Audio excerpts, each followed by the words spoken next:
శృతిస్మృతిపురాణానామాలయం కరుణాలయం నమామి భగవత్పాద శంకరం లోకశంకరం. అజ్ఞానాం జాహ్నవీతీర్థం విద్యాతీర్థం వివేకినాం సర్వేషాం సుఖదం తీర్థం భారతీతీర్థమాశ్రయే. విద్యా వినయ సంపన్నం వీతరాగం వివేకినం వందే వేదాంతతత్వజ్ఞం విధుశేఖర భారతిం. నారాయణం నమస్కృత్య నరం చైవ నరోత్తమం దేవీం సరస్వతీం వ్యాసం తతో జయముదీరయేత్. ఈటీవీ లైఫ్ ప్రేక్షకులకి స్వాగతం.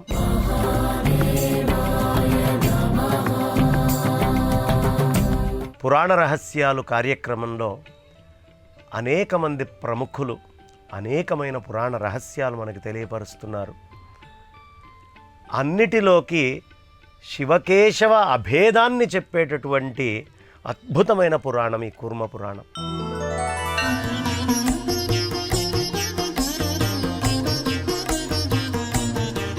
కూర్మనాథుడు బ్రాహ్మణోత్తములతో చెప్పినటువంటి విషయంలో అనుకోకుండా ఒక తేజోమూర్తి బ్రహ్మలోంచి వచ్చింది.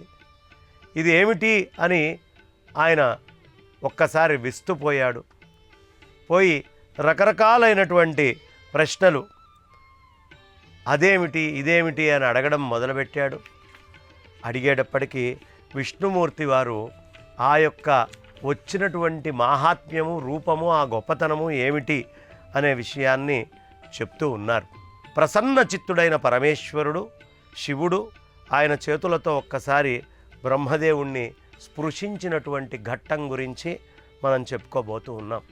ఏ సందర్భంలో స్పృశించాడు, ఎలా స్పృశించాడు, ఎందుకు స్పృశించాడు అనే విషయాన్ని, విష్ణువు వల్ల శైవనేత్రం అంటే శివుడి యొక్క జ్ఞానము అనే దాన్ని బ్రహ్మదేవుడు తెలుసుకున్నాడు. ఆ ఉన్నటువంటి ఆ ఈశానుణ్ణి చాలా శ్రద్ధగా తెలుసుకున్నటువంటి వాడై ఆయనకి ఒక్కసారిగా నమస్కరించి ఈ బ్రహ్మ ఈశ్వర సంబంధమైనటువంటి పరమజ్ఞానాన్ని పొంది పితృరూపుడైనటువంటి ఆ పరమేశ్వరుణ్ణి శరణు పొందాడు. ఒక్కసారి శరణు వేడుకున్నాడు పరమేశ్వరుణ్ణి. నాయనా పరమేశ్వర అని ఓంకారాన్ని స్మరిస్తూ ఉన్నాడు. ఎప్పుడైనా గుర్తుంచుకోండి, ఓం అనేటటువంటిది చాలా ఉత్తమమైనటువంటి అనుష్ఠానము. ఓంకారము ఒక గొప్పతనము. మూగవాడు అమ్మ, ఆవు, ఇల్లు, ఈక ఇలాంటి పదాలు అనగలడో లేదో, కానీ లోపల నుంచి అనే పదం అనగలడు. ప్రతి ప్రాణియందు ప్రతి జీవరాశి నోట్లో కూడా ఓం అనేటటువంటి శబ్దము అయాచితంగా అసలు వాళ్ళకి సంబంధం లేకుండా బయటికి వస్తూ ఉంటుంది ప్రాణుల్లోంచి. కాబట్టి ఈ ఓంకారము అకార ఉకార మకారాలకు సంబంధించినటువంటి శబ్దము చాలా విశేషమైనటువంటిది.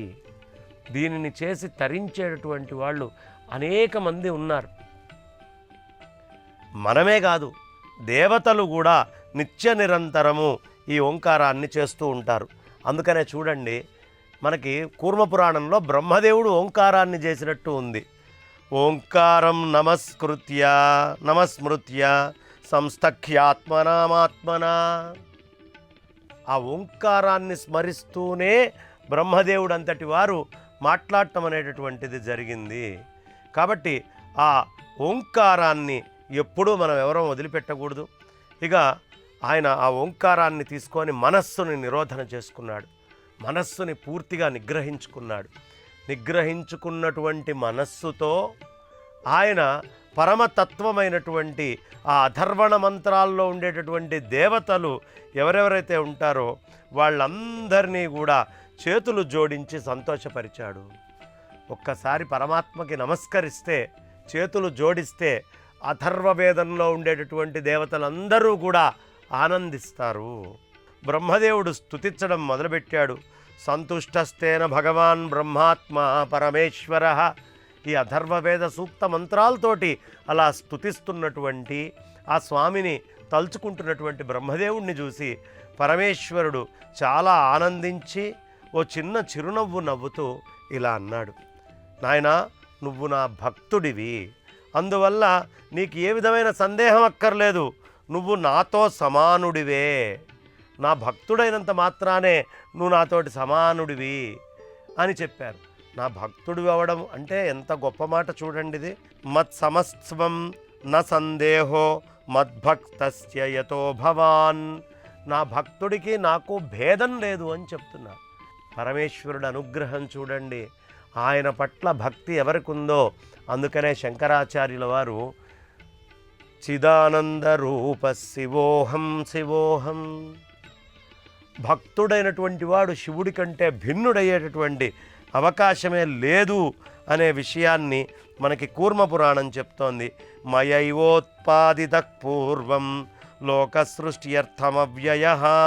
ప్రపంచ సృష్టి కోసం పూర్వము నేనే అవ్యయుడమైనటువంటి నిన్ను నేను ఉత్పత్తి చేశాను అనే విషయాన్ని చెప్పారు.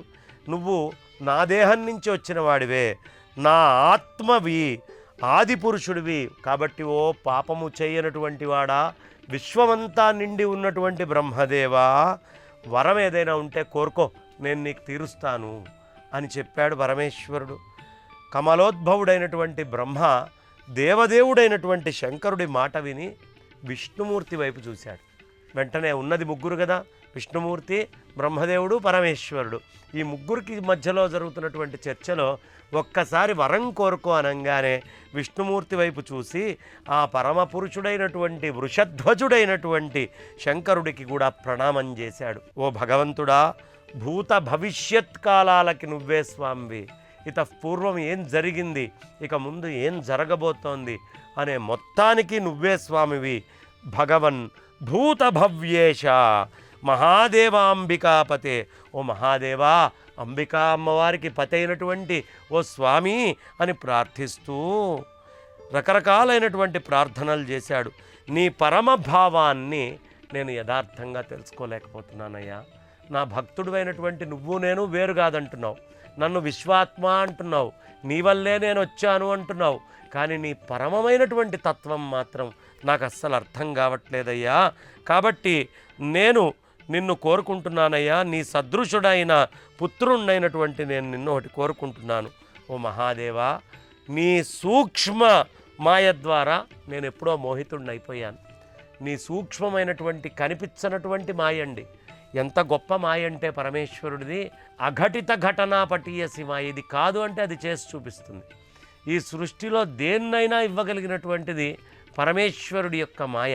కాబట్టి నాయన, నీ మాయ చాలా విశేషమయ్యా. నీ సూక్ష్మమైనటువంటి ఈ మాయతోటి నేను ఎప్పుడో మోహంలో పడిపోయాను. అంటే పరమేశ్వరుడి యొక్క మాయ ఎంత గొప్పదయ్యా అంటే విధాత అయినటువంటి బ్రహ్మదేవుడు కూడా ఆ మాయకి మోహితుడవుతాడు అనే విషయం చెప్తోంది. ఆయనే చెప్తున్నాడు, మనమెందుకు, మోహితోస్మి మహాదేవ మాయయా సూక్ష్మయా త్వయా నజానే పరమం భావం యథాతథ్యేన తే శివ.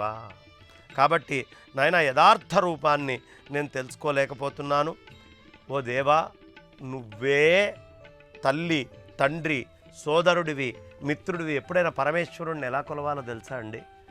పరమేశ్వరుణ్ణి ఆయన్నే తల్లిగా, ఆయన్నే తండ్రిగా, ఆయన్నే గురువుగా, ఆయన్నే మిత్రుడిగా, అన్ని విధాలుగా ఆయన్నే భావిస్తూ ప్రసన్నుడివిగా అని ప్రార్థించాలి. అంటే నీ ఎదురుగుండా నీ కనిపించే తల్లి పరమేశ్వరుడి కంటే భిన్నం కాదు. నీ ముందు కనిపిస్తున్నటువంటి తండ్రి పరమేశ్వరుడి కంటే భిన్నం కాదు. నీ సోదరులు, సోదరీమణులు ఆ పరమేశ్వరుడి కంటే భిన్నం కాదు. నీ ముందు ఉండేటటువంటి మిత్రుడు కూడా ఆ పరమేశ్వరుడి కంటే భిన్నం కాదు.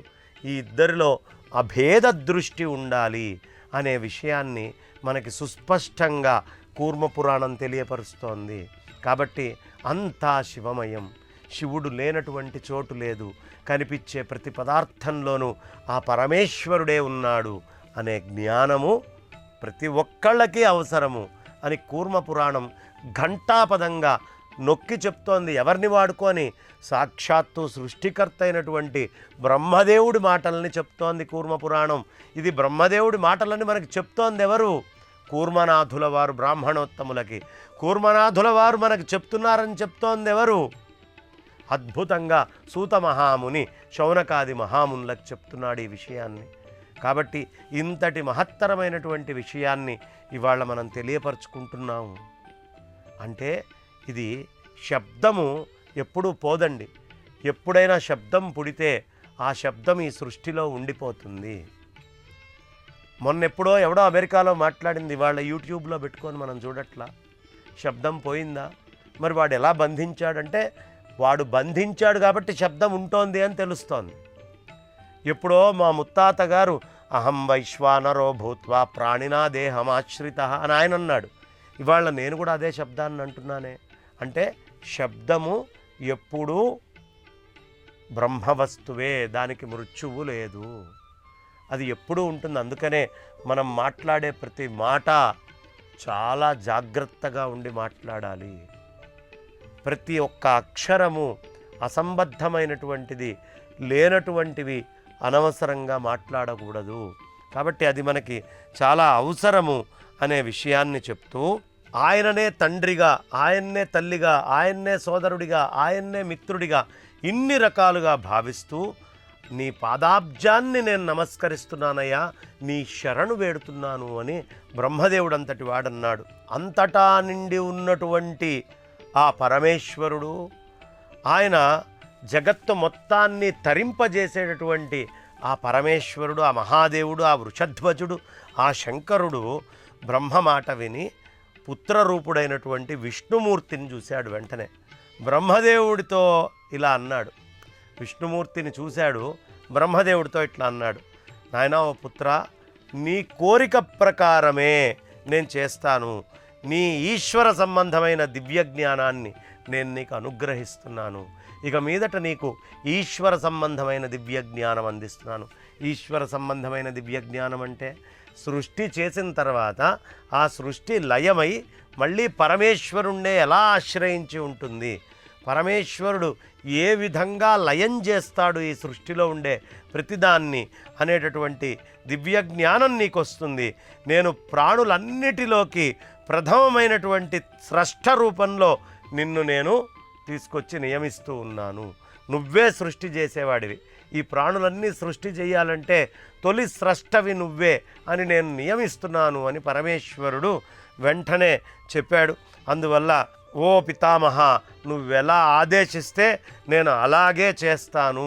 నువ్వు నన్ను స్రష్టగా ఉండమన్నావు కదా, తప్పకుండా స్రష్టగా ఉండి ఏ విధంగా నేను ఈ సృష్టి కార్యాన్నంతా సంరక్షించాలో ఆ పని చేస్తాను అని స్పష్టంగా ఆ బ్రహ్మదేవుడు పరమేశ్వరుడితో చెప్పాడు. నారాయణుడు అనంతుడు అయిన విష్ణువు నా శ్రేష్టమైనటువంటి శరీరమే. ఆ విష్ణువు ఎవరో కాదయ్యా, ఆ విష్ణువు కూడా నా యొక్క శ్రేష్టమైనటువంటి శరీరమే. ఈ ఈశ్వరుడు హరి నీ యోగక్షేమాలు వహిస్తాడు.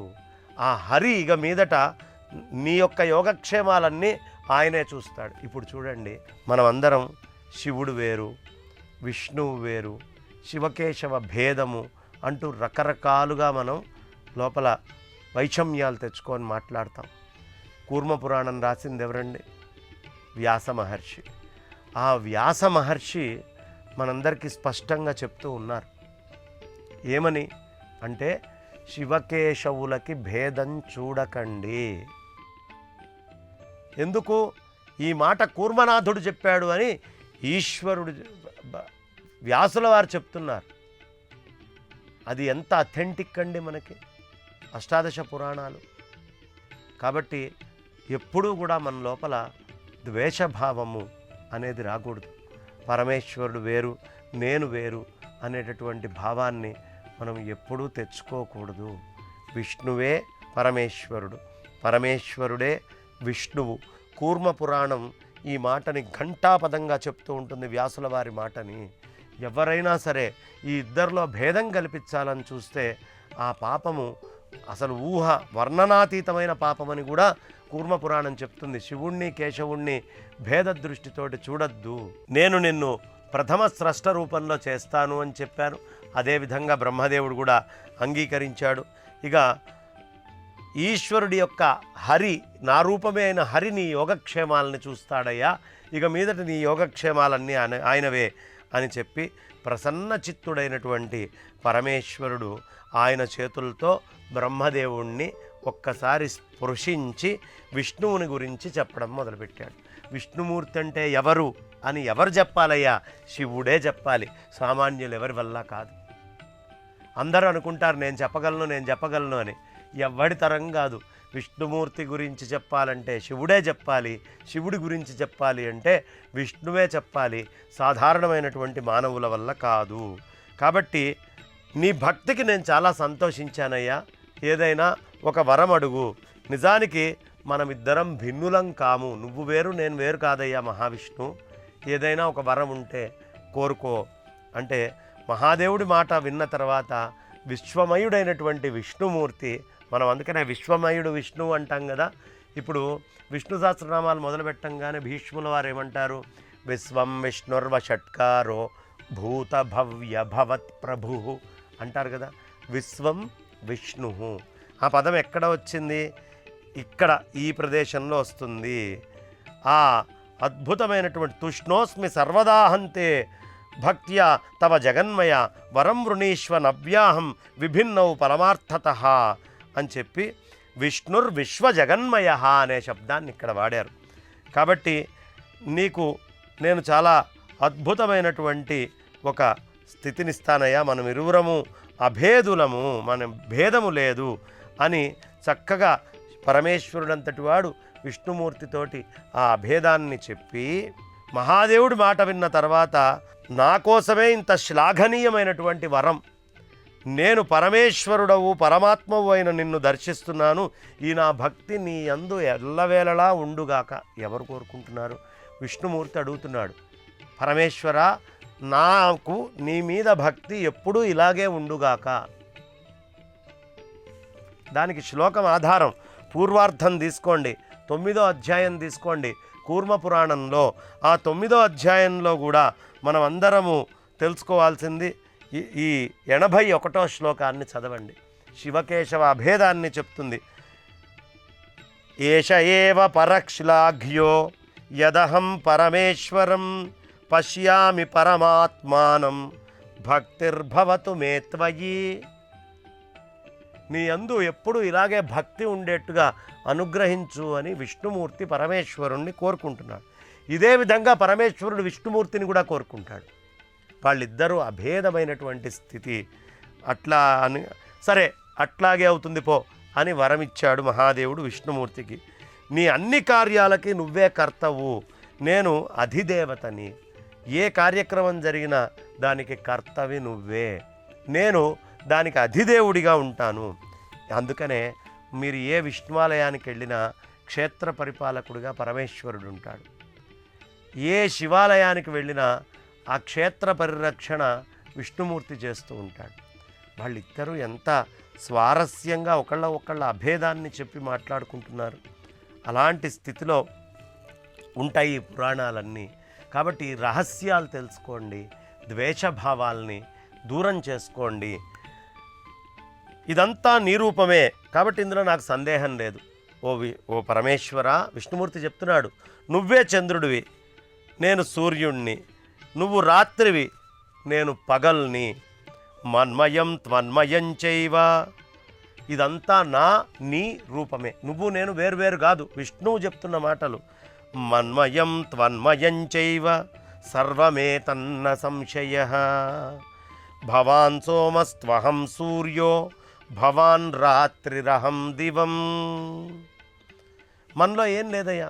ఒకవేళ నువ్వు ప్రకృతివైతే నేను అవ్యక్త రూపమైనటువంటి పురుషుణ్ణి, నువ్వు జ్ఞానానివైతే నేను జ్ఞాతను, నీవు మాయవైతే నేను ఈశ్వరుణ్ణి. ఇక్కడ చూడండి, ఇక్కడ తెలుస్తుంది.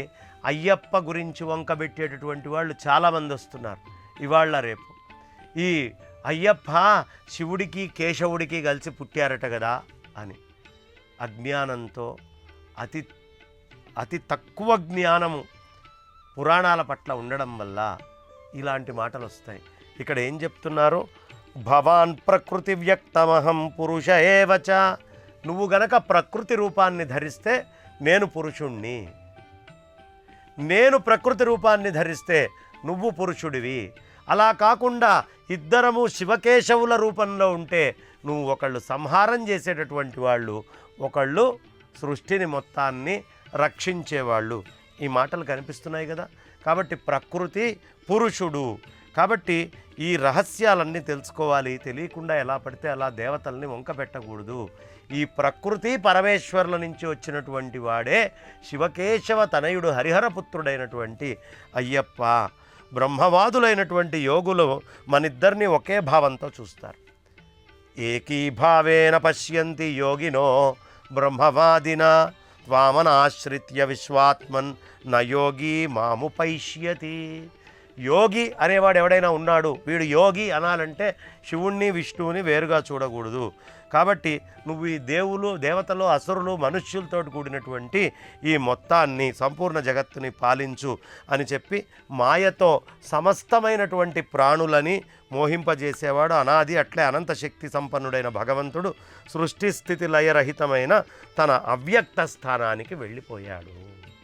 ఇది కూర్మ పురాణంలో పద్మోద్భవ ప్రాదుర్భావ వర్ణనామముతో కూడిన 9వ అధ్యాయము ఈ శ్లోకంతో పూర్తవుతుందండి.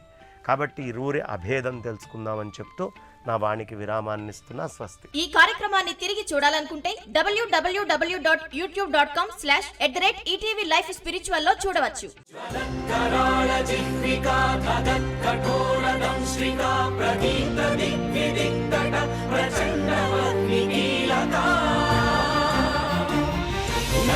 సహస్ర